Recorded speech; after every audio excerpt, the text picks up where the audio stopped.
아버지 당신의 마음이 있는 곳에 찬양 들으시고 우리 같이 시작합니다. 아버지 당신의 마음이 있는 곳에 나의 마음이 있기를 원해요. 아버지 당신의 눈물이 고인 곳에 나의 눈물이 고이길 원해요. 아버지 당신이 바라보는 영혼에게 나의 마음이 향하길 원해요. 아버지 당신이 울고 있는 어느 순간에 나의 두 발이 향하길 원해요.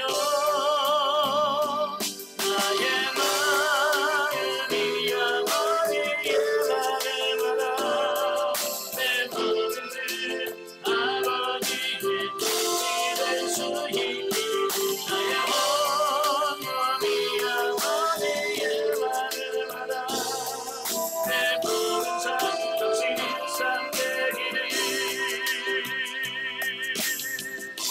아멘. 기도하고 시작합니다.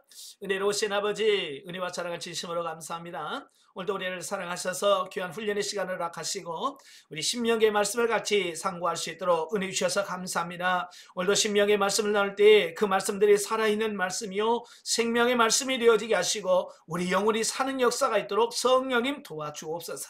시종을 주님께 맡겨오며 예수님의 이름으로 감사하며 기도합나이다. 아멘.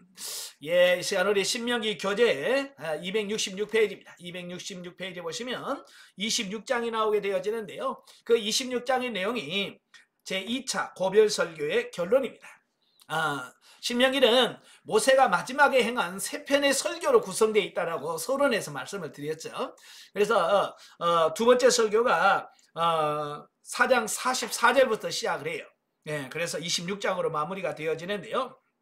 바로 26장의 그 두 번째 설교의 결론 부분이다라고 보시면 되겠어요. 그 중에서 1절부터 11절까지가 첫 열매 봉헌에 대한 말씀을 해요. 이제 모세는 가나안 땅에 들어갔을 때 그들이 하나님께서 주신 기업으로 들어가서 첫 열매를 거두게 되면 그 첫 열매를 하나님께 드리라고 말씀을 하고 있어요. 자, 성경에 보면 첫 열매는 하나님의 것이라고 말씀을 하고 있어요. 그러니까 하나님의 것을 하나님께 드리라. 네, 그 말씀을 하고 있고요. 자, 그러면 그때 첫 열매를 드릴 때 그냥 헌물만 드리는 것이 아니라 그 첫 열매와 더불어 신앙 고백을 드려야 된다. 그 얘기를 하고 있는 거예요. 자, 이 말은 무슨 말이냐면 하나님은 물질만 원하는 게 아니라 하나님께 정작 우리에게 받기를 원하시는 게 뭐냐면 우리의 신앙 고백인 거예요. 우리 입술을 통해서 하나님 앞에 고백하는 거예요. 그럼 뭘 고백할 거냐? 이 네 가지를 말씀하는데, 첫째, 먼저 하나님께서 그들의 조상에게 약속하신 가나안 땅을 기업으로 주신 은혜에 대한 감사다. 네. 그죠? 가나안 땅을 허락하신 그 하나님의 은혜에 감사는 그 감사가 먼저고, 두 번째로 소수 민족이었던 자신들을 크고 강하며 번성한 민족이 되게 하신 사실에 대한 송축이다. 네. 사실 이스라엘 백성들이 야곱의 후손 야곱과 그의 자손들이 애굽을 내려갈 때 70명이 내려갔어요. 그죠? 70명이 내려갔는데 지금 430년 지나고 나서 지금 가나안 땅에 들어갈 때는 60만 명이 넘는 어마어마한 숫자로 늘어나는, 예, 소수를 그 큰 민족으로 만들어주신 그 하나님의 은혜에 송축하는 거고, 세 번째가 애굽에 압제하여 고통당했던 과거의 비참한 생활을 회상하며 크신 능력으로 자신들을 구원하고 인도하여 내신 하나님의 섭리에 대한 찬양이다. 예, 하나님 그들을 구원하지 않으셨으면 그들은 애굽에서 뭐 할 거예요? 예, 종살이 하고 있을 거 아니에요. 근데 하나님께서 그들을 구원해 내셨다 그 말이에요. 그 다음에 네 번째로는 그 밖에도 토지와 그 소산 모두가 하나님의 것이라고 하는 고백입니다. 그래서 이게 네 가지 고백을 하게 되죠. 결국 보면은 백성들로 하여금 지금껏 그들과 함께 하신 하나님의 은혜를 기억하고 감사케 하며 또한 천지 만물의 참 주인이 하나님이시라는 사실을 깨닫고 하나님 앞에 겸손한 자세를 갖도록 하기 위해서 주셨다라는 말씀이에요. 자, 이것을 통해서 우리에게 중요한 교훈을 준 게 뭐냐면 하나님은 물질을 원하는 게 아니라는 얘기예요. 하나님이 원하는 것은 뭐예요? 왜? 우리 중심에서 정말 하나님의 은혜에 감사하는지 그걸 보기를 원하신다라고 하는 사실이에요. 근데 이스라엘 백성들은 그 하나님의 마음을 이해하지 못했어요. 그래서 그들은 하나님께 드리는 제물이나 헌금을 뭐라고 인식을 했냐면 보상에 대한 보상을 하고 인식을 한 거예요. 예, 그래서 그들은 하나님 앞에 뭐라고 말해요? 우리가 이만큼 했으면 됐지 뭐 얼마나 더 하냐. 예. 자, 그래서 그런 부분들은 자기가 얼마 좀 한 것을 통해서 이게 하나님께서 내게 주신 것에 대해서 다 했다라고 생각한다라는 사실이에요. 그래서 결국 그들이 기본이 안 돼 있어서 결국 하나님의 징계와 심판을 받게 된 이유가 바로 거기 있는 거예요. 자, 보면은 우리에게 첫째, 물질을 드리는 행위로만은 하나님을 기쁘시게 할 수 없고 하나님에 대한 감사와 신앙 고백이 행위 이전에 반드시 전제돼야 된다는 점을 교훈하고 있어요. 예, 그러니까 헌금만 드리고 난 다 했어 그게 아니라 헌금을 드리면서 하나님에 대한 감사와 신앙 고백이 그 안에 들어가 있어야 된다 그 말이에요. 두 번째로는 하나님께 주신 제물은 무엇보다도 하나님의 영광을 나타내는데 먼저 사용되어야 된다라고 하는 교훈입니다. 그러니까 첫 열매라고 하는 말은 수학의 제일 중요한 제일 좋은 첫 번째 시간적으로 첫 번째라고 하는 그런 의미를 담고 있거든요. 그러니까 우선순위는 하나님께 영광. 그래서 사도 바울도 고린도전서 10장 31절에 뭐라고 말씀합니까? 너희는 무엇을 먹든지 마시든지 다 하나님의 영광을 위해서 하라. 예. 그래서 우리가 모든 일을 할 때에 하나님께 영광이 되는지 그게 1순위예요. 자, 두 번째 단락은 이제 12절부터 15절까지 보는데요. 자, 제 3년의 11조. 이것은 이미 신명기 14장 22절부터 29절에 말씀을 하고 있습니다. 예. 여기서 말하는 것은 제2 11조를 드리는 방법에 대해서 말씀해 주고 있어요. 그러니까 보면은 안식년을 기준으로 해서 안식년이 지난 3년째 또 6년째에 구제 용도로 드리는 11조에 관한 규례입니다. 백성들은 그 같은 11조를 충실히 이행한 후에 그것을 하나님의 명령대로 준행했다라고 하는 신앙 고백을 드려야 된다라고 하는 겁니다. 그러니까 여기서 제2 11조 역시도 감사와 그 신앙 고백이 전제되어야 한다라고 하는 것을 강조하고 있는 거예요. 그러니까 하나님께 드리는 제1 11조든 제2 11조든 하나님께 드리는 모든 예물과 헌금에는 내 신앙 고백이 전제되어야 된다. 자, 그 말씀을 하고 있습니다. 예. 다시 말하면 기복주의적인 어떤 그 안에서 11조 생활이 아니어야 된다라고 하는 말씀을 하고 있어요. 오늘도 많은 사람들이 말라기서 3장 10절 말씀을 오해를 많이 합니다. 예. 11조를 드리면 하나님께서 쌓을 곳이 없도록 채워주겠다라고 하신 그 약속이 마치 복을 받기 위한 전제 조건으로 11조를 이야기하고 있는 것처럼 우리가 이해할 수 있어요. 그러나 그건 복을 전제로 하는 것이 아니고 11조는 하나님과의 관계를 회복하기 위한 조건에 불과하지 목적이 아니라는 사실을 우리가 기억하셔야 돼요. 네. 오늘 많은 성도들이 이 말씀을 오해를 많이 해요. 그렇다고 해서 11조 하면 복이 안 오는 거 아니에요. 11조 오면 복이 와요. 그러나 내가 드렸기 때문에 복이 오는 것이 아니라 11조를 드리면서 하나님과 올바른 관계, 하나님과 좋은 영적 관계를 맺고 있기 때문에 복의 근원이신 하나님으로부터 복이 오는 거지 11조 드리는 그 행위로 인해서 복이 오는 건 아니라 그 말이에요. 그러니까 11조 드리면서 하나님과 이 영적인 관계가 잘 맺어지지 않으면 아무리 11조 많이 해도 복이 안 와요. 그러니까 행위가 아니라 내 신앙 고백이 더 중요하다라고 말씀해주고 있습니다. 자, 구약시대 11조는 두 종류가 있다고 말씀을 드렸어요. 그러니까 일반적으로 우리가 잘 아는 소득의 10분의 1을 하나님께 드리는 이 11조를 제1 11조라고 그래요. 네. 어떤 소득이 있으면 그 소득의 10분의 1 우리는 다 알죠. 그러나 또 매 3년 6년째 구제를 위하여 헌금을 하잖아요. 그 구제를 위해서 헌금하는 11조를 우리가 제2 11조라고 말합니다. 그래서 이 제2 11조는 가난한 자와 불쌍한 자를 돕는 용도로 사용되었고 다른 용도로 이걸 쓰지 못하도록 하나님께서 지정해 놓으신 거예요. 그래서 아무튼 하나님께 드려진 11조로 할지라도 11조의 종류에 따라서 그 용도는 엄격히 구분되어졌다라는 겁니다. 그러니까 제1 11조는 그 제사장과 레위인들의 응식이에요. 예. 그러니까 제1 11조는 제사장들과 레위인들이 그 생활할 수 있는 생활비라고 보시면 됩니다. 그러나 제2 11조는 가난한 사람들, 어렵고 힘든 사람들을 돕는 그 용도로 사용하도록 되어 있고요. 그것을 다른 명목으로 사용되지 않도록 말씀했어요. 자, 이건 굉장히 중요해요. 자, 오늘날에도 우리가 교회에서 재정을 사용하는 데 있어서 목적과 용도에 맞게 사용돼야 돼요. 만약에 그 용도와 그 목적에 올바르게 사용하지 않으면 그게 뭐냐면 이게 공금 횡령이 되는 거예요. 예. 그러니까 교회에서 이런 공금 횡령 때문에 많은 재판이 일어나거든요. 사실은 그게 뭐냐면 그 사람이 착취한 게 아니고 용도를 다르게 쓴 거예요. 예를 들어서 교회 건축을 위해서 헌금을 했어요. 성도들이 교회 건축 헌금이라는 목적으로 헌금을 드렸는데 만약에 그 교회 건축 헌금 용도 말고 다른 용도로 사용되면 이게 공금 횡령죄가 해당되는 거예요. 그래서 교회에서 재정은 항상 그 용도와 목적에 맞게끔 활용하는 게 중요한 거예요. 그 다음에 16절부터 19절까지 보면 이제 맺은 말이에요. 보면은 모세가 모압 평지에서 백성들에게 행한 두 번째 설교의 결론이라고. 자, 이는 곧 가나안 땅에서 살 백성들이 명심해야 될 삶의 좌우명이라고 할 수 있는데요. 예, 모세는 본문에서 두 가지를 얘기를 해요. 그게 뭐냐? 첫째는 하나님께 대한 인간의 태도로 백성들에게 하나님의 모든 율법을 힘써 지키며 또한 여호와를 그들의 하나님으로 인정하고 섬길 것을 촉구한 권면이 나옵니다. 예.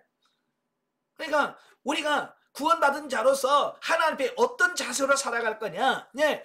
은혜에 감사하면서 어때요? 하나님의 말씀을 힘써 지켜야 돼. 아시겠죠? 우리가 하나님의 말씀을 지켜 행할 때 뭐가 와요? 복이 와요. 뿐만 아니라 여호와를 그들의 하나님으로 인정하고 섬길까.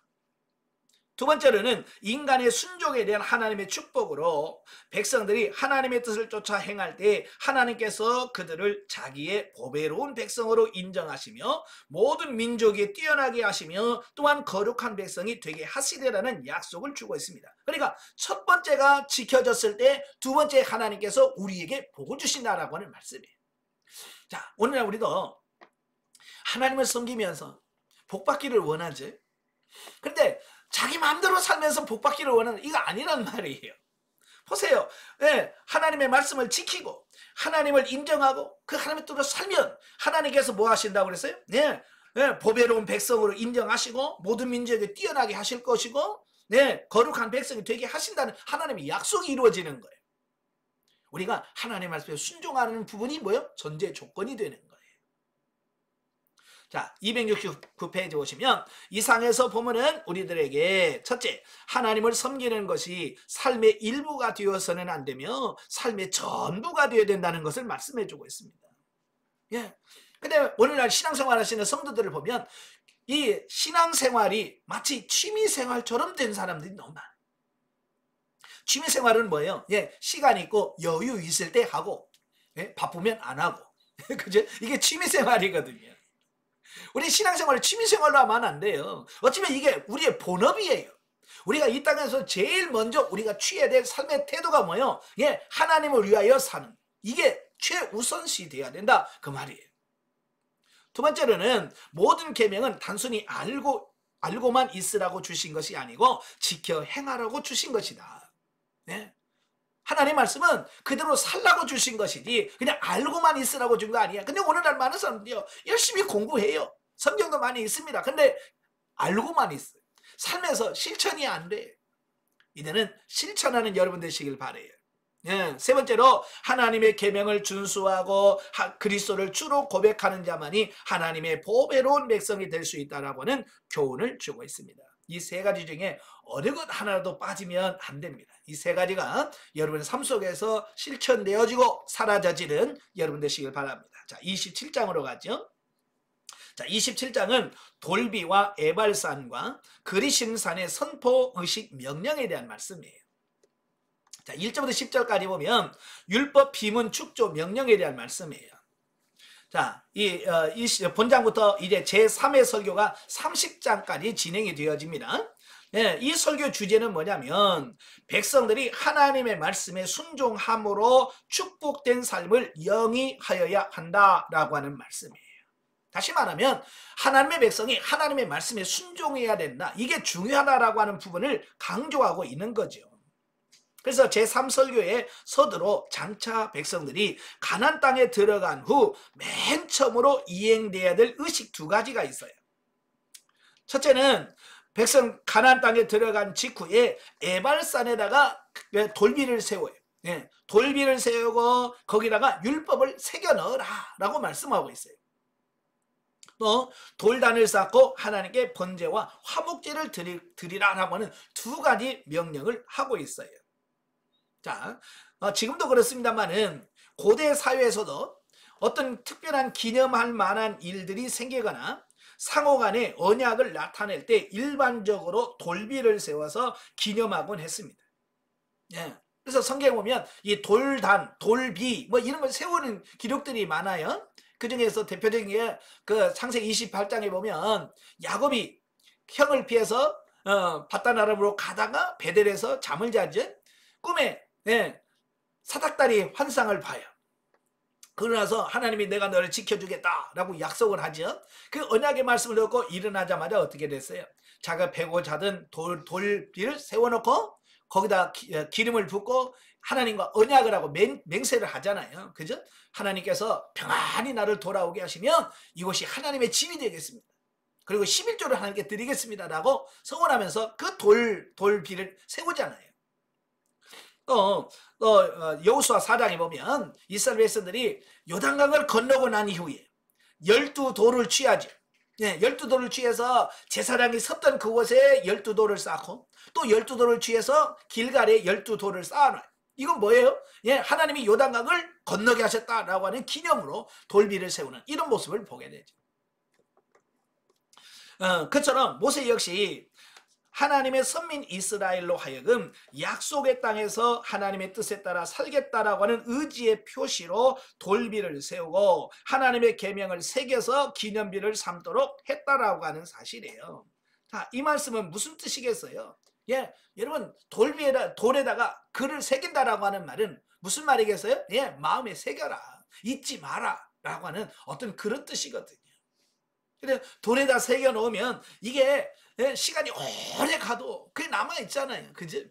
그래서 우리도 고대 고대 유적지들을 이렇게 파다 보면 그 돌 위에 새긴 것들은 어때요? 수천 년 지나서 지금도 땅속에 묻어 있는데도 불구하고 캐내면 그 글자가 그대로 남아 있잖아요. 이거는 잊지 말라는 얘기예요. 그런데 그 돌비를 어디다 세우라고 하는 거냐? 에발산에다 세우라는 사실이에요. 다음에 나옵니다만은 이스라엘 백성들은요 에발산과 그리심산에서 6지파씩 나뉘어서 축복을 선포하고 저주를 선포해요. 그리심산은 축복을 선포하고 에발산에는 저주를 선포하는 거예요. 그러면 왜 하나님께서 축복의 산에다가 기념비를 세우라고 그러지 왜 에발산, 저주를 상징하는 에발산에다가 돌비를 세우라고 하느냐라고 하는 부분이에요. 이건 그냥이 아니라 의미가 있기 때문에 그렇게 한 거거든요. 하나님께서 그렇게 말씀하신 의도가 뭐냐? 첫째, 율법 아래에 있는 자는 여전히 저주 아래에 있음을 깨워줘 준다. 갈라디아서 3장 10절 말씀이죠. 율법 아래에 있는 자는 저주 아래에 있는 거다. 두 번째로 불순종하는 자에게 미치게 될 저주의 심각성을 경고해 줄 뿐만 아니라 세 번째, 구속사적인 측면에서 죄와 저주가 희생제사로 말미암아 속함을 받게 될 것을 보여주고 있다. 다시 말해서 에발산에서의 희생제사는 죄와 저주 아래 놓인 인간이 장차 그리스도의 십자가 희생으로 말미암아 구속함을 입게 될 것을 예표하고 있다라고 하는 거예요. 자, 그런 의미가 있기 때문에 축복의 산이 아닌 에발산, 저주를 상징하는 에발산에다가 이걸 세우라고 말씀하고 있는 거죠. 자, 한편 보면은 이제 제단을 쌓을 때 주의사항을 말씀해 주고 있어요. 그 주의사항이 뭐냐면 그 제단을 쌓는데 철기를 사용하지 말도록 요구하고 있습니다. 이 철기를 사용하지 말라는 말은 뭐예요? 이 망치나 이런 걸 돌을 다듬지 말라는 얘기예요. 다듬지 말고 그냥 원래 자연 그대로의 돌을 갖다 쌓아놓고 그 자연석 위에서 하나님께 제사를 드리라고 말씀해 주고 있어요. 자, 이건 뭘 의미할까요? 예, 우리가 하나님 앞에 나올 때 가식적으로 꾸미고 나오지 말라는 얘기예요. 그죠? 예. 우리 찬송가에 보면 그런 가사가 있잖아요. 내 모습 이대로 주 봐두옵소서. 예. 내 모습 이대로 주 봐두옵소서라고 그냥 내 모습을 하나님께 이렇게 온전히 드려야 되는데 사실 그렇게 온전하게 드리지 못하는 경우들이 너무 많아요. 우리는 하나님 앞에서도 너무 가식적이에요. 제가 어느 분하고 상담을 하면서 그분이 이 안에 응어리진 것들이 많이 있어요. 그 응어리진 것이 있는데 하나님께 기도할 때 제가 그랬어요. 그거 하나님께 다 쏟아도 된다. 어떤 사람은 미웠거든. 하나님 나 그 사람 죽이고 싶어요 라고 솔직하게 얘기해라. 죽이면 안 되지만 내가 이 감정을 하나님을 그대로 그냥 머리털 다 뽑고 싶으면 하나님 나 머리털 다 뽑고 싶어요 라고 쥐어 뜯고 싶어요 라고 솔직하게 얘기해라. 예. 그러니까 그분이 뭐라고 그래도 돼요? 그래서 그럼 되죠. 하나님 앞에 솔직하게 그렇게 나가면 돼. 근데 우리는 여기서 미워하고 막 죽겠는데도 하나님 괜찮아요. 그러면서 꾸민단 말이에요. 하나님 내 안을 다 보고 계시는데 얼마나 그게 안쓰럽겠어요. 그죠? 그러니까 우리가 하나님 앞에 솔직하게 나가요. 내 모습.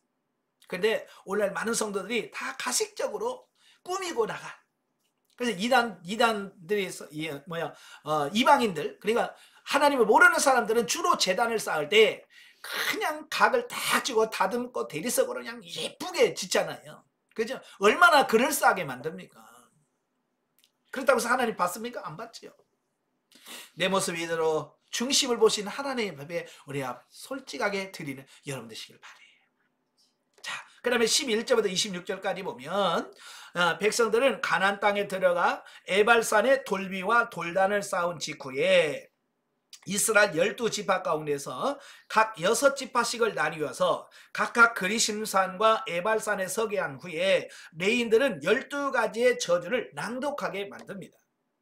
자, 여기서 그리심산에 선 6지파는 축복을 받고 에발산에 선 6지파는 저주를 받았다는 뜻이 아닙니다. 만약에 그랬다고 한다면 난리 났을 거예요. 그죠? 왜 우리가 에발산에서 해야 되냐고. 그렇죠? 왜? 그들이 저주받은 지파라면 자, 그럴 수 있어요. 근데 그들이 아무 말도 안 하거든요. 이건 뭘 말하냐? 그냥 상징적인 거예요. 아시겠죠? 예, 물론 여기 이 6지파씩을 보면 그리심산의 선 지파가 시므온, 레위, 유다, 이사갈, 요셉, 베냐민 지파예요. 에발산에는 루벤, 갓, 아셀, 스불론, 단, 납달리. 물론 에발산에 선 지파들이 잘못된 점이 많아요.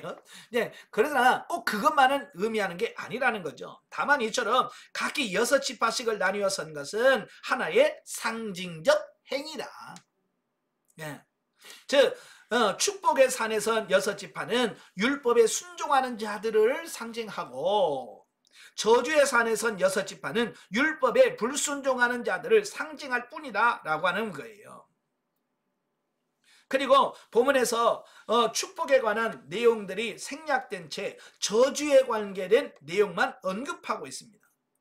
예, 그리심산에 축복을 선언했다는데 그리심산에 선포한 축복은 기록하지 않고 에발산에서 한 그 12가지의 저주만 기록을 하고 있다는 사실이에요. 왜 그럴까? 하나님 우리를 축복해 주기 싫은 건가? 네? 하나님은 우리를 축복하는 것보다 저주하는 걸 좋아하시는가? 라고 우리가 생각할 수 있습니다만 전혀 그런 뜻이 아니에요. 그건 뭔 말이냐면 우리 인간의 본성적으로 범죄하기 쉬운 인간의 죄악된 심성의 강한 경각심을 불러일으켜서 하나님께 저주를 받는 일이 없도록 하기 위한 조처였다라고 하는 사실이에요. 예. 그러니까 성경에 보면 항상 축복보다도 저주가 훨씬 많아요. 왜 그럴까요? 우리 죄성이 많아서 우리는 하나님 말씀대로 순종하며 살 성향보다 하나님 말씀대로 불순종할 성향이 훨씬 더 강한 거예요. 그래서 하나님께서는 이 저주에 대한 부분을 경고성 메시지로 더 강력하게 말씀하고 있어요. 그러니까 하나님은 저주를 좋아하신다? 그런 오해하지 말기를 바래요. 하나님은 우리를 복 주시기를 원해요. 그래서 디모데후서 보면 뭐라고 했어요? 나는 모든 백성들이 다 구원받기를 원한다. 이게 하나님의 본심인 거예요. 하나님의 징계와 저주받고 망하는 거 하나님 원치 않아요. 모든 백성들이요 다 구원받기를 원하고요. 한 천국 가기를 원하는 게 하나님의 마음인 거예요. 그러나 우리 인간이 완악해서 그런 하나님의 마음을 이해하지 못하고 범죄하고 타락함으로 인해서 지옥에 가고 있는 것을 보게 돼요. 자, 271페이지 한편 본문에 나타난 그 12개의 저주에 해당되는 본문을 살펴보면 모두 십계명을 준수하지 아니한 죄와 동일한 것임을 알 수 있다. 자, 이와 같은 사실은 성도의 기본 행동 원리가 십계명의 준수, 곧 하나님을 사랑하고 이웃을 사랑하는 것이어야 함을 교훈해주고 있다라고 하는 겁니다. 그러니까 우리가 십계명에 대해서 잘 알잖아요. 십계명은 우리가 말 그대로 10계명이에요. 10가지 계명인데 10가지 계명 중에서 1계명부터 4계명까지는 뭐예요? 예, 하나님을 어떻게 사랑할 거냐. 예, 하나님 사랑에 대한 말씀을 해요. 그 다음에 5계명부터 10계명까지는 인간을 어떻게 사랑할 거냐. 이 두 가지거든요. 그래서 이 두 가지가 있는데 바로 이 10계명의 핵심이라 그 말이에요. 그래서 이 10계명을 지키면 하나님 복을 주시고 이 10계명을 지키지 않으면 거기에 따른 징계가 있을 것이다 라고 말씀해 주고 있습니다. 그래서 이 10계명은 가장 하나님의 백성으로서 섬겨야 되고 살아야 되는 어떤 그런 기본 핵심이에요. 그래서 우리가 신앙생활을 한다면 최소한 10계명 정도는 암송할 수 있어야 돼요. 그런데 오늘날 많은 성도들이 10계명을 다 암송하고 있지 못해요. 그죠? 그래서 최소한 여러분이, 왜냐하면 그 10계명은 우리가 하나님을 섬기는 백성으로서 가장 기본적인 삶의 원칙이거든요. 그걸 기억하시길 바래요. 자, 28장으로 갑니다. 271페이지 28장에 보면 인생의 전 영역에 미칠 율법 준수의 결과에 대한 말씀이에요. 자, 1절부터 14절까지 보면 순종에 따른 축복입니다. 그리고 28장 전반부 1절부터 14절까지 보면 순종할 때 하나님께서 어떤 복을 주시느냐라고 하는 부분을 다루고 있고, 그 다음에 15절부터 마지막 절까지는 하나님의 말씀을 순종하지 않고 불순종했을 때 어떤 징계가 있나라고 하는 말씀을 하고 있거든요. 그래서 하나님은 먼저 축복을 선포합니다. 본장은 순종과 불순종에 대한 복자가 빠졌네요. 축복과 저주의 구체적인 내용을 상세히 설명하고 있음은 백성들로 하여금 순종에 따른 축복을 선택하도록 권고하기 위함이다 라고 하는 겁니다. 그러니까 축복과 저주를 선포하고, 야, 너희가 선택해. 하나님 말씀에 순종해서 복을 받을 것이냐, 불순종하고 저주를 받을 것이냐 라고 하는 거예요. 많은 분들이 그래요. 죄를 짓고도요 하나님께 책임을 떠넘기는 사람들이 많아요. 심지어는 뭐라고 말하냐면 하나님 너무합니다. 왜요? 그랬더니 하나님이 아담과 하와가 그 선악과를 따먹을 거 아셨잖아요. 그렇죠? 그럼 왜 안 말렸어요? 이제 그런 거예요. 왜 그때 말리지? 말려서 못 먹게 했으면 우리가 이렇게 고생 안 할 거 아니에요 라고 하는 거예요. 여러분도 마찬가지예요. 여러분이 죄 지을 때 하나님께서 못하게 하면 이 죄 못 짓잖아요. 그죠? 예를 들어서 여러분이 도둑질 하려고 손을 딱 뻗는데 하나님이 손을 딱 굳어버리게 만들어서 도둑질 못하게 만들면 우리가 도둑질 못하잖아요. 우리는 그걸 원한단 말이에요. 근데 하나님은 그렇게 하기를 원치 않으셔요. 우리에게 기본적으로 자유의지를 주셨고, 그 자유의지를 통해서 스스로가 판단하고 결정해서 선택하도록 되어 있고요. 그 선택한 부분에 대해서 내가 책임을 지도록 하는 것이 하나님의 기본 원칙인 거예요. 아시겠죠? 그러니까 죄 짓고 하나님이 왜 말리시지? 그건 안 통한다는 그 말이에요. 그러니까 선택할 때 제가 항상 묻고 하라고 그랬잖아요. 하나님 이거 해도 됩니까? 하나님 이렇게 하면 되겠습니까? 라고 하나님께 먼저 묻고 하나님 말씀을 따라서 순종할 때 우리가 선택을 잘못하는 선택할 수 있는 이런 부분을 줄인다 그 말이에요. 만약에 아담이 아담이 하와가 준 선악과를 먹기 전에 하나님 이거 먹을까요? 그러면 하나님 뭐라고 했을까요? 내가 뭐라고 했냐 그랬을 거 아니에요. 그죠? 안 물으니까 그냥 아내가 줬으니까 그래 그냥 먹는 거야. 아무 묻지도 않고 오늘도 여러분 묻지 않고 행하면 그게 죄라니까요. 그래서 항상 하나님께 묻고 행하는 이런 부분들이 필요한 거예요. 자, 그 가운데서 순종에 따른 축복의 내용으로 크게 개인적인 축복이 있고 민족적인 축복이 있어요. 개인적인 축복은 생활의 축복 3절이고 자, 그 다음에 자녀의 축복 4절, 소유의 축복이 4절부터 5절, 그 다음에 6절이면 출입의 축복 등이 나와요. 예, 그러니까 하나님의 말씀에 순종할 때 이게 제일 중요한 거예요. 예, 순종할 때 이런 복이 온다 그 말이에요. 하나님 말씀을 듣고. 근데 많은 사람들은요 순종하는 걸 안 해. 순종하려고 맨날 뭐라고 그래. 나가도 복을 받고 들어가도 복을 받고 떡 안 주고 복을 받고 머리가 된지 꼬리가 맨날 말씀에 순종 안 하고 그것만 얘기하니까 하나님 뭐라고 그러세요?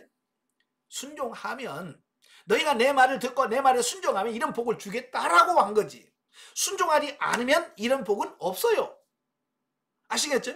그 제가 늘 강의 시간에도 그렇잖아요. 제발 복 달라고 기도하지 마라. 복 달라고 기도한다고 해서 복 주는 게 아니네.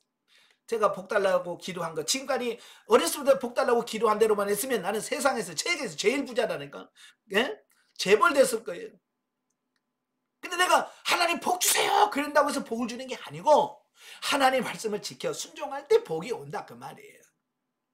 아시겠죠? 그래서 복 달라고 기도할 시간에 차라리 하나님 말씀 한 장이라도 읽고 하나님 말씀에 하나라도 순종하세요. 그러면 그게 더 복 받는 비결인 거예요.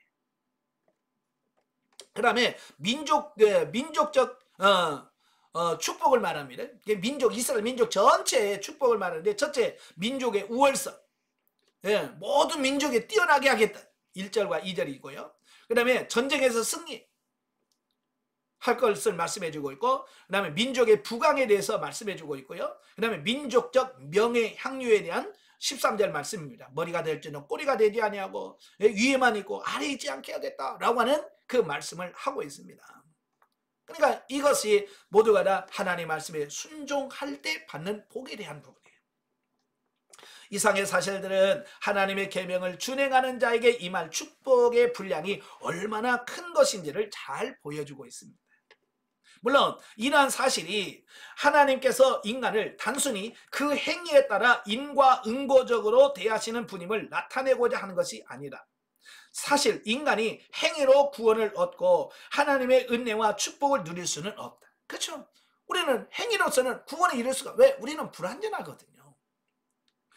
예, 다만 본문은 하나님께서 계명을 준수하는 자에게 주실 축복의 내용을 설명함으로써 하나님과 언약 백성 간의 올바른 관계 정립을 강조하고 있는 거예요. 하나님도 우리가 다 지켜서 그렇게 살 수 있다고 보지 않으셨어요.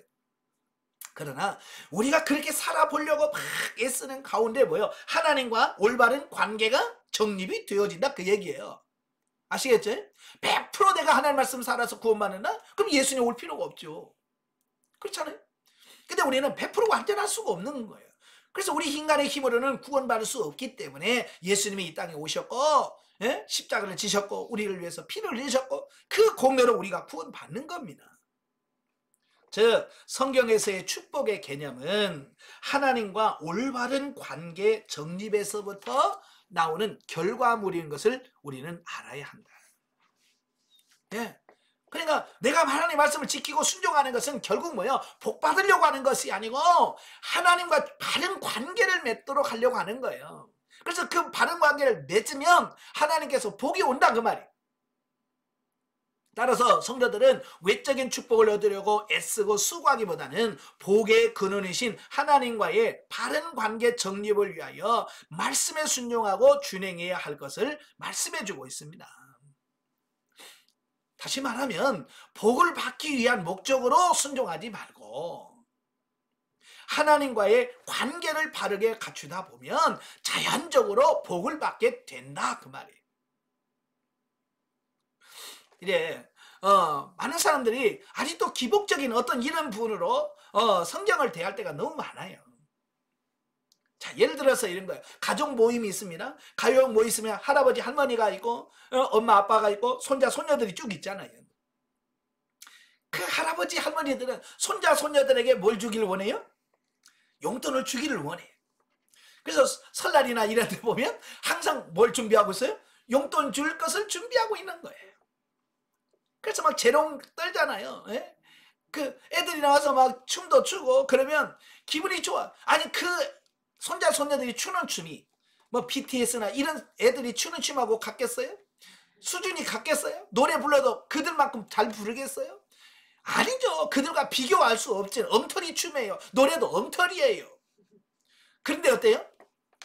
예, 할머니 할아버지는 막 그걸 너무 좋아하는 거야. BTS보다 이 손자 손녀들 음정 박자 안 맞아도 그게 너무 좋은 거예요.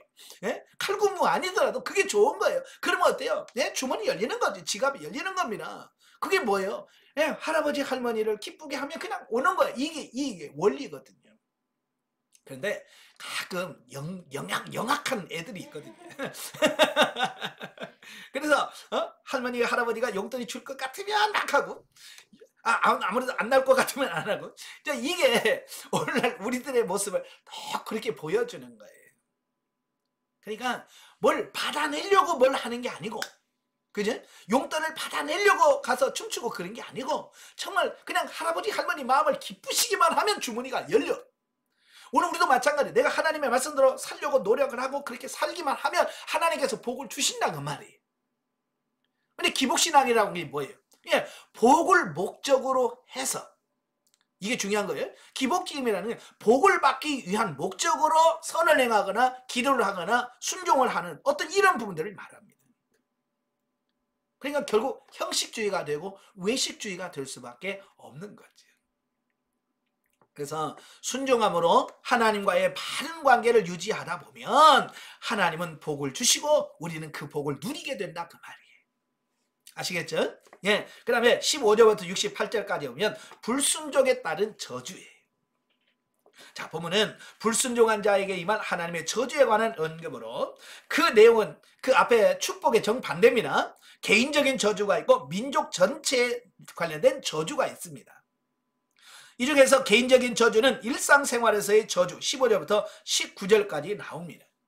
그리고 민족 전체에 관련된 저주는 20절부터 68절까지 나오죠. 예, 거기 보면 첫째 질병, 한재, 전쟁에서의 패배가 20절부터 26절. 그 다음에 두 번째 국내외적으로 닥칠 커다란 재앙이 27절부터 37절. 세 번째로는 산물과 저주 및 명예의 실주가 38절부터 46절. 네 번째 빈곤과 적의 침입 47절 57절. 다섯 번째 질병과 국가의 멸망으로 인하여 흩어짐 58절부터 68절까지 되어 있습니다. 자, 여기서 보면 하나님이 내리는 저주의 그 강도가 어때요? 점점 세지죠. 네, 처음에는 그냥 한 질병 주고 한재, 뭐 지진이나 이런 거 조금 줘요. 그래서 그게 그래도 말을 안 들으면 점점 강해져서 마지막엔 뭐예요? 예, 국가의 멸망이에요. 그래서 나를 흩어버리는 겁니다. 이게 역사적으로 실제가 되죠. BC 722년도에 북이스라엘은 아수르에서 흩어져 버려요. 나라가 없어져 버려요. 남유다는 586년 BC 586년에 바빌론에서 멸망당해서 아예 이스라엘 나라가 없이 나라 없이 70년이 살게 되는 어떤 이런 부분이 돼요. 이게 하나님의 징계가 그냥 말이 아니라 역사적으로 실제적으로 이스라엘의 역사 속에 실제라고 하는 사실을 우리가 기억하셔야 돼요. 예. 자, 이러한 사실은 본문에 나타난 저주의 내용이 단순히 불순종한 자를 징계하는 데 있는 것이 아님을 시사해 준다. 실상은 최대한 백성들의 범죄적 성향을 억제하고 비록 한순간 불순종하는 죄를 지어 하나님의 징계를 받는다 할지라도 속히 돌이켜 순종함으로 그 다음에 미칠 하나님의 저주로부터 벗어나도록 하기 위한 방편이다라고 하는 사실을 보게 되어집니다. 그러니까 이런 말씀을 하신 이유도 우리를 징계하고 우리를 저주하기 위한 목적이 아니라 어떻게라든지 징계와 저주를 받지 않고 저와 여러분이 복된 삶을 살도록 하기 위해서 주시는 그런 목적으로 주었다라고 하는 것을 말씀해 주고 있어요. 예. 그러니까 이런 거예요. 자녀를 키워보는 부모들은 자녀들을 때리고 싶은 부모가 어디 있겠어요. 그죠? 물론 요즘에 참 희한한 부모들이 있어요. 예, 너무 강하게 해서 애를 굶겨 죽이고 이런 부모도 있습니다만은 사실 그냥 보통 부모는 자녀를 때리는 걸 원치 않아요. 그러나 그 자녀가 잘못되었을 때 그 자녀를 훈육하기 위해서 매를 든다 그 말이에요. 어쩔 수 없이 매를 들어요. 매를 드는데 때리는 게 아니라 그를 훈육할 목적으로 매를 든 사람은 그 아이를 직접 때리기 전에 어떻게 하냐면 방바닥을 때립니다. 저도 많이 해봤던 방법이야. 매 갖고 와라. 그래서 매를 갖고 오잖아요. 그러면 애를 때리는 게 아니라 방바닥을 너 말 들을래 안 들을래? 나 진짜 말 들어 안 들어? 이게 뭐냐면 난 너 때리기 싫어. 그러니까 빨리 얘기해. 뉘우쳐. 잘못했다고 빌어. 이 얘기거든요. 하나님이 지금 이런 경고성 메시지지. 그죠? 네. 그래서 여러분들도 이런 부분들을 하나님의 의도를 잘 기억하셔야 돼요. 하나님은 우리를 저주하고 징계하기 싫어서 마치 때리기 싫어서 방바닥을 때리면서 훈육하는 것처럼 하나님께서 강하게 메시지를 전하는 이유는 우리들에게 경각심을 주도록 하기 위해서 이렇게 하셨다라고 하는 사실이에요. 그러나 여러분 방바닥 때리면서 말 들을래 안 들을래 그러다가 안 들으면 어떻게 해? 진짜 맞죠? 그죠? 안 되겠다 너 일로 와 종아리 걷어라 이제 그렇게 되는 거 아니겠어요? 그죠? 그러니까 하나님께서 수없이 방바닥 때리다가 결국은 어때요? 예? 아수르의 바벨론에서 그 나라를 흩어지게 만들었잖아요.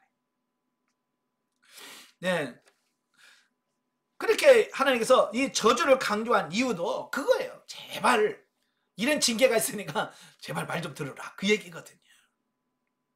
한편 본문에 나타난 일련의 저주들은 역사상 이스라엘이 하나님의 말씀을 준행하지 아니하고 불순종할 때마다 성취되었다라고 하는 거예요. 그래서 사무엘상하, 열왕기상하, 역대상하를 쭉 보세요.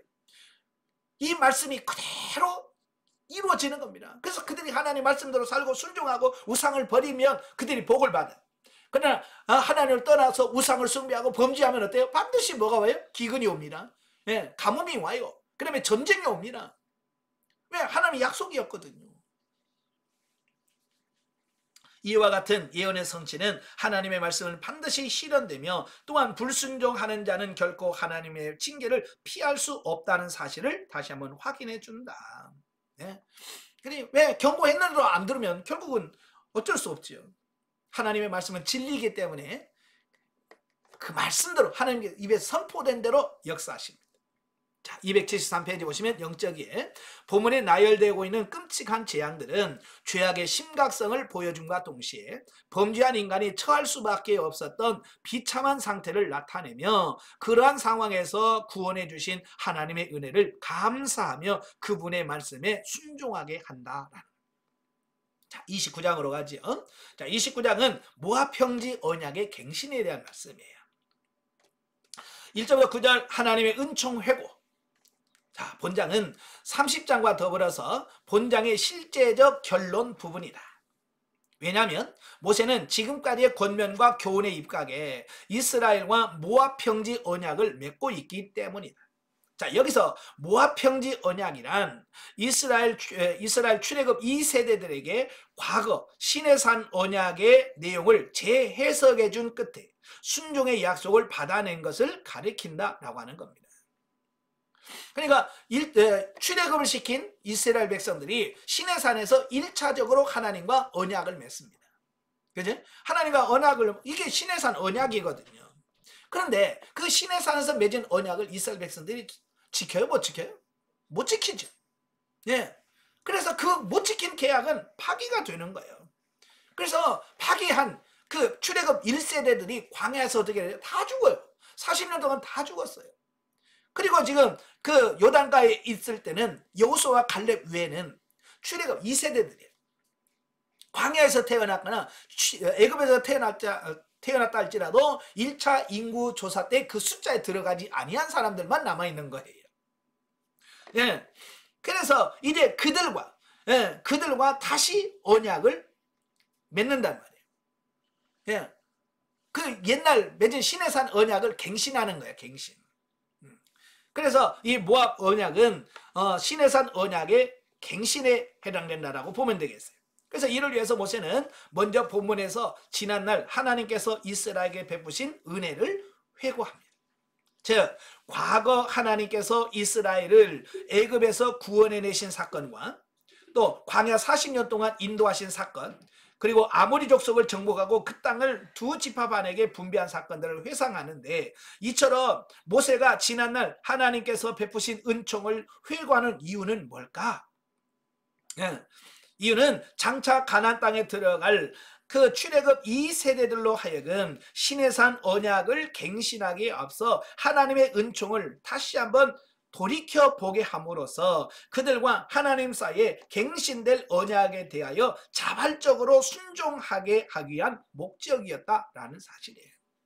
그러니까 하나님께서 내게 베푸신 은총을 강조하는 이유는 너희들이 이렇게 하나님의 은혜를 받았지 않냐. 그러니까 너희가 자발적으로 하나님을 섬기고 하나님께 감사해야 되지 않냐, 이제 그 얘기거든요. 자, 예를 들어보면 이런 거예요. 여러분, 자식들이 부모에게 받은 은혜를 잊지 않고 기억했을 때 그가 부모에 대한 효도를 하게 돼 있어요. 그지? 예. 그러나 자식이 부모에 대한 은혜를 깨닫지 못하면 부모에 대하여 효도하겠습니까? 못하죠. 설령 한다고 해도 의무감으로 하는 거지. 정말 부모님의 은혜가 고맙고 감사해서 하겠습니까? 왜 은혜를 모르는데 어떻게 효도를 진정으로 하겠습니까? 마찬가지예요. 오늘 우리도 마찬가지예요. 그래서 이스라엘 백성들이 그들과 언약을 맺기 전에 정말로 하나님의 하나님 너에게 이렇게 은혜를 베푸셨어. 하나님의 사랑이 이렇게 커라고 하는 부분을 심어주면, 아 그렇구나, 우리가 하나님의 은혜를 이렇게 많이 받았구나, 그러면 우리가 하나님 이렇게 섬겨야 되겠네 라고 해서 자발적으로 하나님을 섬기도록 하기 위한 조처였다라고 볼 수 있습니다. 오늘 우리도 마찬가지예요. 하나님의 은혜를 잘 깨달은 분들은요, 정말 하나님께 억지가 아니라 정말 기쁨으로 감사로 하나님께 예배도 하고 헌금도 드리고 다 그래요. 근데 그게 없으면 눈치 슬슬 보면서 대충 남들이 얼마나 보고 헌금도 하고 봉사도 남이 얼마만큼 하나 해서 항상 중간쯤 가려고 그래요. 넘어가지도 않고 안 하지도 않고 중간쯤에 껴서 그냥 묻어가려고 하는 이런 시도를, 왜? 모르니까. 그래서 모세가 언약을 갱신하기에 앞서서 하나님의 은혜가 얼마나 큰지를 설명해 주고 있는 거예요. 자, 실상 하나님의 은혜가 없었다면 이스라엘은 아직도 노예 민족으로서 억압과 속박을 받으며 계속하여 온갖 고통과 서름에 나날들을 보내고 있을 것임이 틀림없다. 그렇죠? 하나님이 그들을 구원해 주시지 않았다면 그들은 지금도 애굽에서 뭐하고 있을까요? 지금 성 쌓고 집 짓고 이런 데 동원돼서 온갖 노예 생활하고 있을 거 아니에요. 그죠? 이에 모세는 그 사실을 백성들에게 상기시킴으로써 언약 중수의 당위성, 이렇게 하나님의 은혜를 베풀었으니까 우리도 하나님 말씀대로 살아야 됐나, 그걸 역설하고 있는 거죠.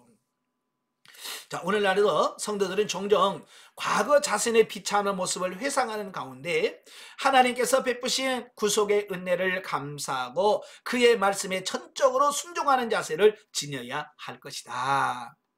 아멘. 우리도 마찬가지잖아요. 하나님께서 저와 여러분 구원해 주시지 않았다면 여러분 어떻게 살겠어요? 지금 만약에 지금 하나님 여러분 불러주지 않았다면 여러분 지금 뭐하고 살 것 같아요? 뭐하고 살 것 같아요? 아직도 죄짓고 그 안에서 살겠죠.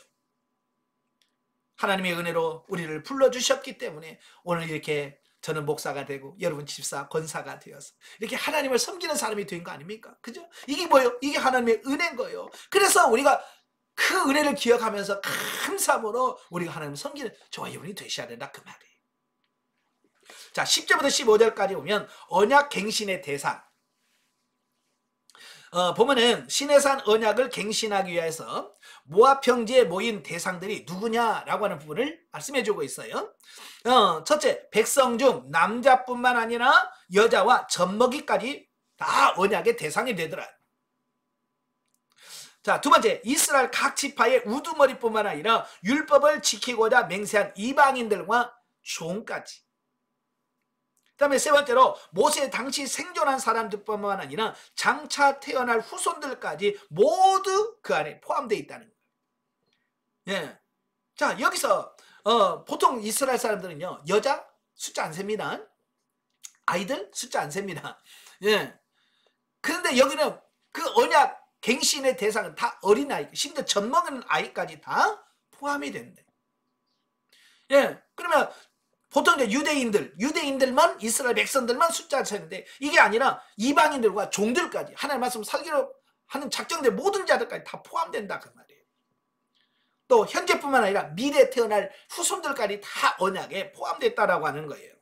자, 이걸 통해서 우리에게 뭘 가르치느냐? 첫째, 하나님의 언약은 인류의 시조부터 최후의 인류에까지 시공을 초월하여 그 효력이 미친다는 점이에요. 이게 중요한 거예요. 자, 예수님께서 십자가에 못 박혀 죽으셨잖아요. 시간적으로 보면 2000년 전 일이에요. 우리는 거기에 있지도 않았어요. 그죠? 우리는 겨우 태어난 지 이제 뭐 60년, 70년 전밖에 더 안 됐잖아요. 예수님이 2000년 전에 죽으셨어요. 근데 예수님이 2000년 전에 죽으신 그분이 뭐예요? 오늘 우리의 구주가 된다는 거예요. 네. 이게 하나님의 시간과 공간을 초월해. 네. 시공을 초월하기 때문에 그 은혜가 있는 거예요. 아시겠죠? 그 다음에 둘째는 하나님의 언약은 남녀노소, 계급, 민족, 나라 등의 제한을 받지 아니하고 영향을 미친다는 점. 만약에 지금도 혈통적인 영향을 미친다면 우리는 혈통적으로 아브라함의 피는 진짜 눈금방울도 안 속해 있어요. 그죠? 우리는 이스라엘 아브라함의 자손하고는 전혀 혈통적으로는 관계가 없어요. 만약에 구약적 개념이 나면 우리는 구원 못 받아요. 그죠? 그러나 이제는 그걸 초월해버렸어요. 이제는 영적 이스라엘이에요. 사도 바울이 그러잖아요. 예? 이스라엘이 유대인이 아니고, 진짜 유대인은 뭐야? 혈통적 유대인이 아니고 이면적 유대인. 그 이면적이라면 영적으로 하나님 믿고 구원받은 사람들을 말하는 겁니다. 그 다음에 셋째, 그리스도의 대속사역은 누구에게나 차별이 없으며 믿음으로 그 공로를 힘입을 수 있다는 점을 교훈해주고 있습니다. 예, 이렇게 하나님의 구원은 시대를 초월합니다. 신분을 초월합니다. 예, 모든 걸 다 초월합니다. 그렇기 때문에 오늘도 저와 여러분이 그 속에 들어갈 수 있는 거예요. 만약에 하나님께서 그걸 까다롭게 하셨다면, 예를 들어서 남자만 그러면 여자들은 해당이 안 되잖아요. 그지? 예? 그 다음에 혈통적으로 아브라함의 후손들만, 그래도 우리는 상관없어요. 그런데 그게 아니라 다 열어놨기 때문에 뭐 지구상에는 모든 민족들에게 남녀, 노소 다 상관없이, 예? 피부가 검든 하얗든 노랗든 상관없이 예수 그리스도를 믿고 나의 구주를 영접하는 순간 모두가 하나님의 자녀가 되고 구원받게 하셨다 그 말이에요. 만약에 그게 안 됐더라면 우리가 지금 예루살렘에 한번 가려면 얼마나 힘들어요. 그죠? 이렇게 좋은 세상에 비행기 타고 가도 한 번도 평생 예루살렘도 못 가보고 죽을 사람이 있어요. 그죠?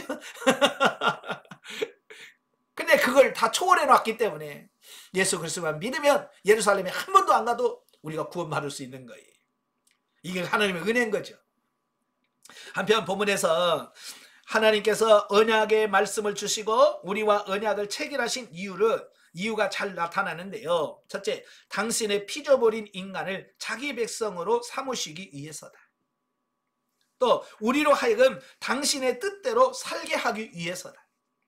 그 밖에 우리에게 복을 주시기 위함이다라고 말씀해 주고 있습니다. 그러니까 결론은 뭐냐? 하나님은 우리가 잘되고 하시려고 이런 은혜를 주시고 언약을 세우시더라라는 사실이에요. 근데 이걸 모르니까 맨날 하나님은 율법 줘가지고 우리를 힘들게 하고 우리를 고통스럽게 한다라고 생각한다 그 말이에요. 그게 아니에요. 정반대입니다. 그 애들 키워보면 그래요. 부모는 자식을 사랑해서 뭐든지 잘해주고 싶고 뭐라고 얘기하는데 그 자녀들은 그걸 사랑으로 인식을 못하고 잔소리로 이해한다 그 말이에요. 그죠? 그 예를 들어서 아이고 자존심해라. 내가 한두 살 먹은 애요. 그러죠. 왜? 부모의 마음을 이해를 못하니까. 그렇잖아요? 그래서 부모님이 야 자존심해라 길 조심해라 그러면 네 그래요 알겠습니다. 이러면 얼마나 이뻐. 그렇잖아요? 그건 부모의 마음이니까. 근데 그걸 이해를 못하니까 내가 뭐 한두 살 먹은 애 하냐고, 예? 잔소리 그만하라고. 이건 철이 덜 든 사람들이. 물론 이 하나님의 말씀을 잘 기억하시길 바래요. 자, 16절 29절까지 보면 언약 배반자에 대한 징벌. 자, 앞에서 언약에 따른 하나님의 축복을 언급한 모세는 이제 그 반대로 언약을 체결한 백성들이 언약을 깨뜨리고 불순종하는 죄를 범했을 때 당할 징벌에 관한 언급입니다. 그러니까 이 언약이라고 하는 부분에는 항상 양면성이 있어요. 양면성이라고 하는 것은 그 계약을 지키면 복이 오고 그 계약을 지키지 아니하면 거기에 따른 징계와 저주가 있다라고 하는 거예요. 세상에도 그렇습니다. 세상에서도 무슨 계약을 하잖아요. 계약을 할 때 계약 내용이 있어요. 그래서 그 계약 내용을 잘 지키면 보장을 받는 거예요. 그러나 그 계약을 내가 지키지 못하면 그 계약은 파기가 되어지고 내가 손해를 보게 되어지는 거예요. 자, 예를 들어서 내가 집을 사기로 했어요. 그래서 집을 사기로 하고 계약서를 썼어요. 그래서 계약금은 얼마 주고 중도금은 몇 월 며칠 날 주고 얼마 주고 또 마지막 잔금은 몇 년 몇 월 며칠 날 주겠다 얼마 주겠다라고 계약서에 다 쓰잖아요. 그죠? 그래서 그 계약서대로 내가 중도금을 주고 잔금을 치르면 그게 내 것 같아. 만약에 예를 들어서 그렇게 하는 중에 갑자기 아파트 집값이 배로 뛰었어. 배로 뛰니까 주인이 안 판다. 왜? 집값이 올라가니까. 그러면 우리는 뭐 가지고 주장할 수 있어요? 계약서. 팔아. 계약서 이렇게 중도금 내가 다 했고 내가 지켰으니까 아무리 올라도 이건 내 거야 라고 주장할 수 있는 겁니다. 왜? 내가 지켰기 때문에. 야, 그러나 내가 잔금을 쳐야 되는 잔금을 못 치러. 그러면 그 계약은 어떻게 되는 거예요? 파기되는 거예요. 그래서 내가 계약금 떼먹는 거죠. 못 받는 거죠. 왜? 내가 계약을 어겼으니까. 그래요. 세상에서도 내가 계약을 지키면 보장을 받고 계약을 못 지키면 내가 거기에 따른 손해를 보는 거예요. 하나님의 말씀도 마찬가지예요. 내가 하나님 말씀을 잘 듣고 순종하면 복이 오고 내가 거기서 그 말씀에 불순종하면 거기에 따른 징계와 저주가 있다는. 그래서 언약에는 항상 양면성이 있는 거예요. 본문에서 크게 두 부분은 나뉘어지는데 먼저는 백성들로 하여금 강팍한 마음으로 하나님께 범죄하지 말 것을 촉구하는 부분이 16절부터 19절이란 말이에요. 하나님께서 복 주시기 위해서 우리에게 이런 말씀을 주셨는데 우리가 강팍해 가지고 하나님 말씀에 불순종하는 이런 꼴이 된단 말이에요. 너무 그래서 강팍하게 하지 말라는 거예요. 마음을. 그 다음에 그럼에도 불구하고 강팍하게 행한 자를 하나님께서 이미 예고한 저주로 징계하리라고 하는 부분을 말씀해주고 있습니다. 20절부터 29절까지. 자, 오늘날에도 하나님께서 긍휼과 사랑으로 오래 참고 계신다는 사실을 모르고 하나님의 말씀을 거역하며 회방하고 강팍하게 행하면서도 마치 영원히 평안하며 무사할 것으로 착각하고 사는 자들이 주위에 수없이 많은데 그러나 그들은 소돔과 고모라와 같이 반드시 하나님의 심판을 받게 될 것임을 명심해야 할 것이다 라고 하는 겁니다. 그러니까 많은 사람들이 하나님께서 징계와 이 세상을 심판하신다는 말씀을 함에도 불구하고 마치 하나님의 징계와 심판이 없을 것처럼 이야기한다 그 말이에요. 그래서 하나님 말씀에 순종은 안 해요. 순종하셔야 돼. 아멘. 그래서 종말이 없을 것처럼 살다가 종말에 하나님의 징계를 받아요. 오늘날도 마찬가지예요. 그래서 성경에 보면 하나님의 심판을 약속하시면 어때요? 그 심판이 그대로 성취되잖아요. 소돔과 고모라서 롯의 사이들은 농담으로 여겼잖아요. 에이 무슨 그런 일이 무슨 일이 있겠어요? 라고 농담으로 여겼단 말이에요. 그 롯의 사이들이 농담으로 여겼다고 그 심판이 안 임했습니까? 오늘날 아이고 예수님 오시는 게 어디 있어? 세상 종말이 어디 있어? 그런 말 없어? 라고 우리가 부정한다고 해서 그 종말이 없어지는 게 아니라 그 말이에요. 우리가 아무리 부정을 해도 농담으로 여겨도 그 말씀이 사실이고 진리이기 때문에 그 말씀대로 성취가 된다 그 말이에요. 아시겠죠? 그래서 여러분은 그걸 하나님의 말씀으로 인식하는 게 중요한 거예요. 하나님은요 인내가 노아 시기를 더디하시고 오래 참으시는 분이 하나님. 그런데 하나님도 뚜껑 열리는 날이 있어요. 한계점이 있다는 거예요. 그냥 마냥 하나님은 참고 마냥 인내하시는 것이 아니라 하나님이 정해놓은 그 한계점이 있다는 거. 그 한계점에 도달했을 때는 하나님께서는 가차없이 징계하셔요. 아시겠죠? 그러니까 하나님을 시험하지 말아요. 도를 넘으면 반드시 심판하시는 거예요. 그래서 여러분도 하나님 말씀대로 순종해야지. 언제나 하나님 징계하시나 보자. 그리고 하나님을 시험하지 말라 그 말이에요. 영적이에 보죠. 275페이지 3절 4절에 보면 하나님께서 구약의 율법으로는 진리를 확실하게 깨달을 수 없도록 만드셨다. 왜냐하면 하나님께서 깨닫는 마음을 안 주셨고 보는 눈을 안 주셨고 듣는 귀를 주지 않으셨기 때문이라고 말씀해 주고 있어요. 제가 늘 기도하면서 그러죠. 하나님 보는 눈을 주옵소서, 듣는 귀를 허락해 주세요, 깨닫는 마음을 주세요 라고 기도하죠. 왜? 그게 없으면 우리가 하나님의 말씀을 들으면서도 못 깨닫는단 말이에요. 그래서 여러분도 늘 깨닫는 마음 주세요, 보는 눈을 허락해 주세요, 듣는 귀를 허락해 주세요 라고 이 세 가지 놓고 기도하셔야 돼요. 아시겠죠? 그러나 장래에는 이와 같은 하나님의 비밀을 보고 듣고 깨닫게 하실 것이다. 즉 신약시대에 되어질 성령의 역사를 말씀하고 있는 것이다. 구약시대는 그게 못 깨달아요. 근데 신약시대는 예수님이 뭐라고 했어요? 요한복음 14장 26절에 보혜사 곧 아버지께서 내 이름으로 보내실 성령, 그가 너희에게 모든 것을 가르치시고 내가 너희에게 말한 모든 것을 생각나게 하시리. 아멘. 구약에서는 그게 성령의 역사가 없어. 그런데 신약시대는 성령님이 오셔서 우리를 알고 깨닫게 하고 보게 하고 기억나게 하고 성령님의 역사라. 이 시대에 태어난 게 얼마나 감사한가. 아멘. 그 다음에 30장입니다. 회개에 따른 회복과 재축복의 약속 및 율법 준수의 마지막 권면에 대한 말씀인데요. 자, 1절부터 10절까지는 회개에 따르는 복. 자, 앞장에서 모세는 하나님의 언약을 무시하고 불순종한 삶을 살 경우에 따르는 저주에 대한 경고를 말씀하셨죠. 그리고 나서 본장에서는 그 저주를 받는 중이라도 회개하기만 하면 회복의 축복이 따른다는 것을 말씀해주고 있습니다. 다시 말해 회개의 중요성에 대해서 지금 말씀해주고 있어요. 만약에 여러분 내가 죄를 지었어, 그 죄에서 돌이킬 수 있는, 회개하고 돌이킬 수 있는 길이 없다면 우리는 뭐예요? 죄삭은 사망이기 때문에 우리는 소망이 없어져 버리는 거예요. 그죠? 죄를 한 번 지면 이제 끝났다, 소망이 없네 라고 할 거예요. 근데 하나님께서는 내가 연약해서 죄를 지어도 다시 회복할 수 있는 소망을 주셨다는 거예요. 이게 회개라고 하는 길을 허락하셨다라고 하는 거예요. 사실 하나님은 공의와 사랑이라는 양면적 속성을 갖고 계시다. 하나님께서 백성들에게 주신 율법은 하나님의 두 속성, 곧 공의와 사랑을 모두 반영하고 있다.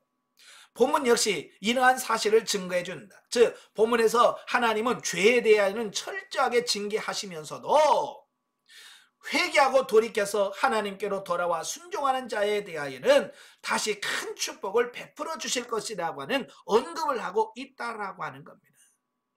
그러니까 회개라고 하는 것은 뭐예요? 하나님과 멀었던 우리를 다시 하나님께로 관계 회복을 하게 하는 유일한 길이다.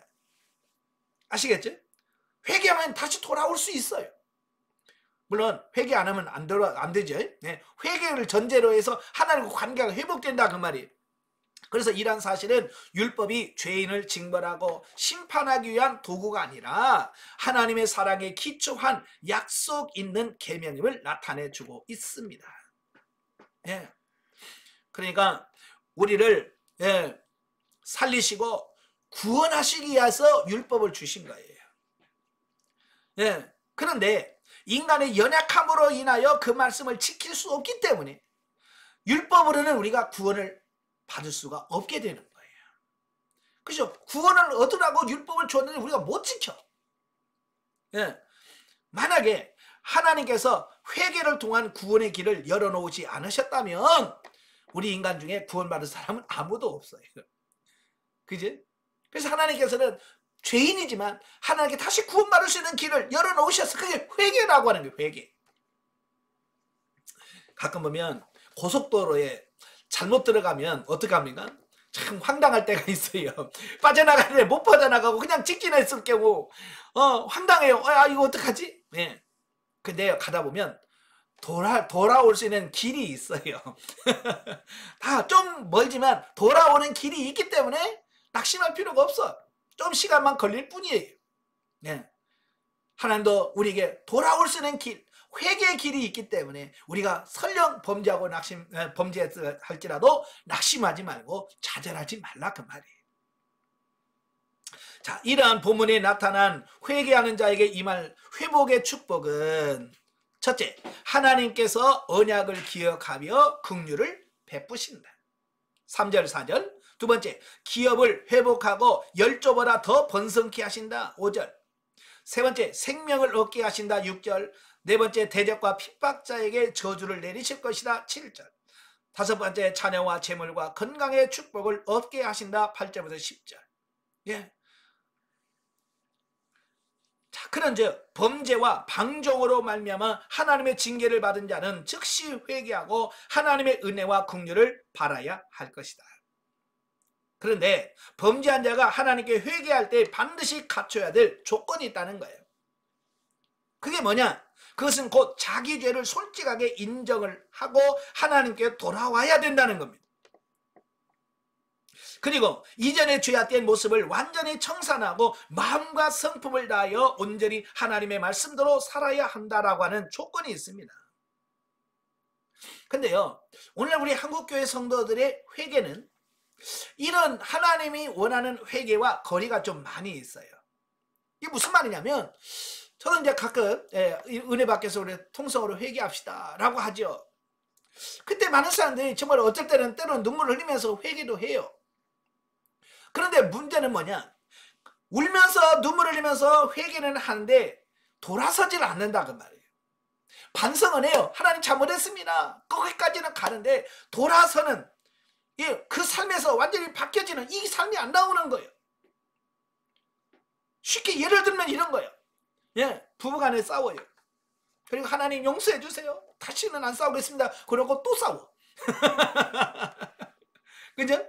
이게 한두 번이 아니라 계속 10년이 진행되고 20년이 진행된다고. 이게 뭐냐? 회개한 거예요? 이거 회개한 거 아닙니다. 회개했다라면 하나님 이제 안 싸우겠습니다 라고 하면 진짜 안 싸워야 회개해요. 아시겠죠? 근데 우리는 입술로만 하나님께 고백하지 실제로 내 삶 속에서 바뀌는 이런 삶이 안 나오는 거예요. 그러니까 진정한 회개가 아닌 거예요. 그래서 처음에 뭐라고 그랬어요? 자기 죄를 솔직하게 인정하는 것이 중요하다 그랬죠. 내가 지은 죄에 대해 솔직하게 인정하고 하나님 앞에 용서해달라고 하셔야 돼요. 근데요, 우리는 보통 보면 회개하려면 어떻게 해요? 알고도 지은 죄 모르고 지은 죄 다 용서해주고 두리뭉실. 이게 안 해요. 두리뭉실하면 안 돼요. 솔직하게 내가 지은 죄에 대한 솔직한 이해, 인정. 하나님 내가 이런 죄를 지었습니다 라고 솔직하게 고백하라고 인정을 하고 주님 용서해 주세요라고 해야 돼. 근데 우리는 그냥 다 빼먹고 그냥 알고도 지은 죄 모르고 지은 죄 이러면서 그냥 둘이 구렁이 뭐 넘어가시니 그냥 슬쩍 넘어간다고. 그러니까 우리가 진짜 회개가 안 되는 거예요. 변화가 안 되는 거예요. 회개했다고 하는데도 안 되는 거예요. 진정한 회개가 있길 바래요. 아시겠죠? 11절 14절 보면 율법의 명료성에 대한 부분이에요. 하나님의 율법은 인간을 구속하고 억압하기 위해 주어진 것이 아니라 인간을 보다 축복된 삶으로 인도하기 위한 하나님의 사랑에서부터 기인된 것이라고 말씀해주고 있습니다. 지금 신명기에서 계속 얘기하고 있는 거예요. 많은 사람들은 하나님 율법주 가지고 나를 힘들게 만들어, 왜 이렇게 귀찮게 만들어? 라고 생각한다면 하나님은 그렇게 하기 위함이 아니라 우리에게 복 주시려고 율법을 주신 거예요. 따라서 하나님의 율례는 우리에게 요원하거나 또는 깨닫기 어려운 것이 될 수 없다. 왜냐하면 하나님은 누구나 하나님의 율례를 준행하여 약속된 축복을 누리기 원하기 때문이다. 그래서 보면은 하나님의 율례가 어려운 것도 먼 것이 아니며 하늘이나 바다에 있는 것도 아니고 우리의 입과 마음에 있다고 하시므로서 혹시라도 불순종한 뒤에 있을 수 있는 변명의 가능성을 여지없이 무너뜨리고 있다라고 하는 겁니다. 그러니까 보통 너무 어려워요. 너무 멀리 있어서 못 가요. 만약에 예를 들어서 지금 예를 드는 거예요. 지금 시대에 구원받으려면 예루살렘에 가서 제사 한번 드려야 된다. 여러분 예루살렘에 가서 제사 드릴 분 있어요? 나도 못 가겠네. 예. 예, 하나님은 그런 어려운 것을 우리에게 요구하지 않으셨어요. 달나라에 가서 10분 동안 기도해야 구원받는데 누가 구원받겠어? 그래? 우주인 몇 명이나 구원받겠죠. 하나님 그렇게 어려운 방법 우리에게 말씀하지 않았어요. 누구든지 예수 그리스도를 믿으라. 그리하면 구원을 받으리라. 얼마나 쉬워요? 예, 그렇게 쉬운 길이라 그 말이에요. 그런데도 안 믿으니까 문제죠. 그렇잖아요? 예, 제가 교회에서 성도들하고 예전에 그 야외를 주일 야외 예배를 가면 이제 여러 가지 행사 중에서 그 보물찾기를 해요. 예, 보물찾기 하면 예, 제가 어느 날은 한 번은 전도사님한테 보물 좀 숨기라고 부탁을 했어요. 근데 이 전도사가 얼마나 잘 숨겼는지 너무 잘 숨겨가지고 아무도 못 찾는 거야. 얼마나 꼼꼼하게 숨겨놨는지 보물을 못 찾는 거야. 못 찾아. 아이고 그래가지고 그 다음부터는 보물찾기 내가 다 숨기고 내가 근데 저는 보물을 숨길 때에 이거 못 찾게 하기 위해서 숨기는 게 아니라 찾으라고 숨기는 거거든요. 그러니까 돌 밑에 숨길 때도 살짝 보이게 하얗게 조금 나와게. 그냥 나무다 꽂아놓어도 다 안 보이면 못 찾잖아요. 그래서 조금 보이게 다 이렇게 해서 누구라도 쉽게 찾을 수 있도록 숨겨요. 하나님이 그런 거예요. 어렵게 율법 준 게 아니고 누구라도 지킬 수 있고 구원받을 수 있게 아주 쉽게 준 거야 그 말이에요. 근데 그럼에도 불구하고 뭐 그렇게 숨겨도 보물 못 찾는 사람이 있더라고. 예, 보물 찾기 그렇게 쉽게 해도 못 찾아. 근데 어떤 사람 막 5개, 6개 막 찾아가지고 나눠주는 사람이 있어. 예, 구원도 마찬가지예요. 구원받을 수 있는 길이 확실한데 확신 가운데 기쁨으로 사는 사람이 있고 아직도 구원의 길을 못 찾아갖고 헤매는 분이 있고 예, 구원은 멀리 있는 게 아닙니다. 자, 그럼에도 불구하고 인간들은 종종 하나님의 율법을 어렵다거나 지키기 힘들다고 느낄 때가 있는데 그것은 율법을 대하는 우리의 마음이 어두워지고 무디어져 있기 때문이래. 우리 책임이라 그 말이에요. 우리 책임. 또한 우리의 손과 발이 하나님의 말씀을 준행하기에 게으르기 때문이라. 문제는 내게 있는 거지 하나님께 있는 게 아니라 그 말이에요. 사실 하나님의 은혜를 귀찮고 무거운 멍에나 짐으로 생각하면 한없이 힘들고 어렵다.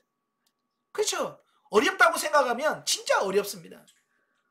참 저도 처음에 전도사 생활하면서 제일 힘들었던 게 뭐냐면 젊었을 때 왜 이렇게 새벽에 잠이 와요.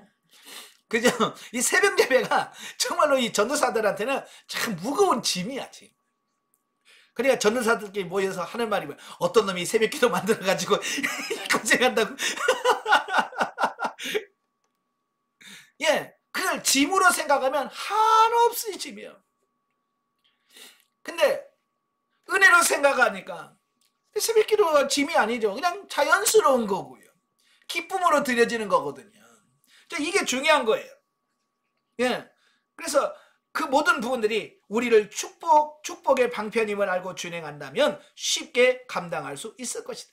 그러니까 기쁘고 즐거운 마음으로 이런 부분들을 지켜나가는 저와 여러분이 되어야 될 줄 압니다. 아시겠죠? 자, 15절부터 20절까지면 생명과 사망의 길.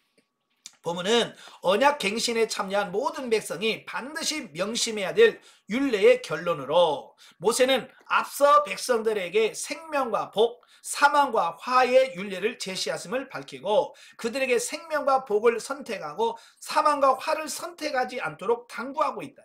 즉 생명이 주 대신 하나님을 사랑하고 그의 계명을 준수하되 하나님의 저주를 받게 되는 불순종의 죄를 버리라고 하는 권면이라고 하는 거예요.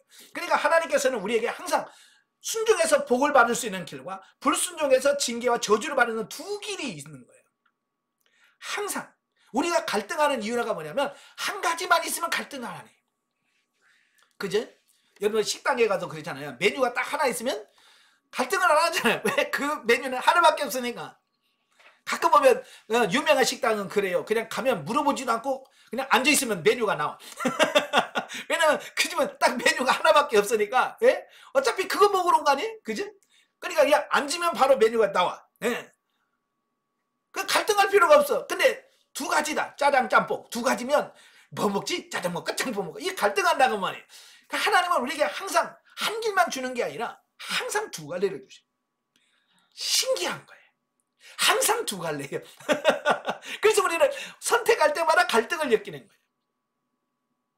그래서 선택을 잘 하셔야 돼. 그래서 내가 어떤 걸 선택하느냐에 따라서 결과가 달라진다. 예? 말씀에 순종하는 것을 선택하면 복이 오고, 불순종을 선택하면 징계와 저주가 온다. 이와 같은 본문은 구원과 사망 사이에 중도가 있을 수 없음을 분명히 밝혀준다. 여러분, 중간 지역은 없습니다. 네. 그냥 생명의 길, 멸망의 길 두 가지예요. 이 두 가지 중에 선택을 해야 돼. 중간은 없습니다. 근데 사람들 자꾸 중간을 좋아해요. 그래서 천당과 지옥이 있는데 연옥을 만들어놔. 중간지대를 만들어놔. 여러분, 우리가 만든다고 그게 생기겠어요? 그제? 중간은 없어요. 선택은 바르게 하셔야 돼요. 즉 생명 아니면 사망이에요. 물론 그것은 우리가 하나님을 신앙하면서 또한 그의 부끄럽지 않는 진실된 삶을 사느냐 그렇지 않느냐에 달려있다라고 하는 사실입니다. 그러므로 우리는 생명의 주이신 하나님과 연합된 삶을 살지 않으면 안 되며, 또한 그 말씀을 굳게 붙들지 않으면 안 된다. 아멘. 예, 그 말씀대로 살지 않으면 우리는 사망이에요. 구원의 길이 없어요. 그래서 우리는 그 말씀을 붙들고 지키며 순종하며 사는 저와 여러분이 되어야 된다. 그 말씀이에요. 자, 영적에 봅니다. 1절부터 6절에서 이스라엘 백성들이 하나님의 말씀에 불순종하여 고통을 당하고 버림을 받을지라도 하나님의 말씀을 기억하고 하나님께로 돌아와 그 말씀대로 순종하고 하나님을 사랑하면 하나님께서는 그의 마음에 할례를 베푸시겠다라고 말씀합니다. 즉 하나님의 말씀에 불순종하는 겉사람의 속성을 벗겨내어서 속사람 중심으로 하나님의 말씀에 순종할 수 있도록 만들어 주시겠다라고 하는 의미다라는 겁니다. 그러니까 이 할례라고 하는 것은 우리 육신의 몸의 표피를 잘라내는, 가죽을 잘라내는 겁니다. 그죠? 예, 잘라내는 거예요. 오늘 우리도 마찬가지예요. 우리 마음의 가죽이 아주 견고한 가죽이 딱 있어서 그 하나님의 말씀을 지킬 수 없게끔 만드는 우리의 혼의 자아의 견고한 가죽이 있습니다. 그걸 베어내지 않으면 우리가 하나님의 말씀에 순종할 수가 없어요. 그래서 이제는 몸의 할례가 아니라 뭐라고 그랬어요? 마음의 할례. 마음의 할례를 행해야 되나? 가죽을 베는 거예요. 마음 가죽을 베어내는 겁니다. 그래서 하나님의 말씀이 들어오고 하나님의 말씀이 나가게 만드는, 이것이 중요한 거예요. 이 말은 하나님은 우리로 변화시켜서 살 수 있도록 해주시겠다라고 하는 약속입니다. 설령 우리가 연약해서 실수를 한다 하더라도 회개라고 하는 또 다른 길을 주셨기 때문에 우리는 하나님과 끝까지 포기하지 말고 회개하고 주님 앞에 돌아와서 생명을 얻으라라고 하는 그 하나님의 말씀인 거예요. 아시겠죠? 그래서 신명기 말씀 잘 기억하시고요. 자, 여러분 앞에 항상 두 갈래 길이 있다는 거 꼭 기억하세요. 아시겠죠? 그래서 우리는 늘 선택했을 때 하나님 어떤 길을 선택해야 됩니까? 어떤 길이 생명의 길입니까? 힘드냐 어려우냐 따지지 말아야 돼요. 우리는 자꾸 어떤 게 쉬워요? 꼭 물어. 근데 사망으로 가는 길은 항상 쉬워요. 예수님이 그랬잖아요. 넓은 길은 가는 사람이 많이 간다. 왜? 쉬우니까. 그러나 결국은 사망이라. 그러나 생명을 얻는 길을 없다고 해서 좁고 협착해서 찾는 사람이 적다. 그러나 그 결과는 생명이다. 그러니까 여러분도 쉬우냐 어려우냐를 따지지 말아야 돼. 영성은혜 받으려면 그거 어려워요? 쉬워요? 그게 묻는 게 아니라니까요. 이게 생명의 길이에요? 사망의 길이라고 물어야 돼. 아시겠죠? 그래서 힘들고 어려워도 생명의 길을 선택하시고 그 길을 가는 여러분 되시길 바랍니다. 네, 기도하겠습니다. 은혜로우신 아버지, 오늘 신명기의 말씀을 통해서 참 많은 교훈을 주게 하셔서 감사합니다. 정말 우리가 이 땅에 사는 동안 하나님의 나라를 소망하며 살게 하시고 구원을 바라보며 살게 하옵소서. 때는 우리가 연약해서 범죄하고 실수할지라도 하나님 회개하고 돌이켜서 다시 한번 그 구원의 소망 가운데 사는 우리들이 다 되어질 수 있도록 성령님 도와주시옵소서. 사망의 길과 생명의 길이 있다고 말씀합니다. 우리가 선택할 때 사망의 길이 아닌 생명의 길을 선택하는 우리 모두가 될 수 있도록 성령님 도와주옵소서. 예수님의 이름으로 감사하며 기도합나이다. 아멘. 네, 하나님께 드립니다.